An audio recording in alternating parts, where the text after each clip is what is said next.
Armstrong கொலையில் உண்மை குற்றவாளிகளை கைது செய்ய கோரி போராட்டத்தில் ஈடுபட்ட நிலையில் போலீசார் வழக்கு பதிவு செய்யப்பட்டுள்ளார்கள்.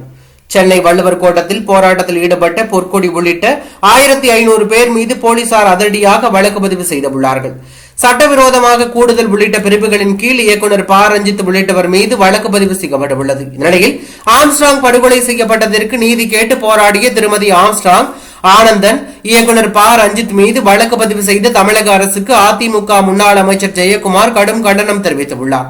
இதுகுறித்து அவரின் செய்திக்குறிப்பில், சகோதரர் ஆம்ஸ்ட்ராங் படுகொலை செய்யப்பட்டதற்கு நீதி கேட்டு போராடிய திருமதி ஆம்ஸ்ட்ராங், பகுஜன் சமாஜ் கட்சி மாநில தலைவர் ஆனந்தன், இயக்குநர் ப. ரஞ்சித் உள்ளிட்டோர் மீது வழக்கு பதிவு செய்திருப்பது கண்டனத்திற்கு உரியது.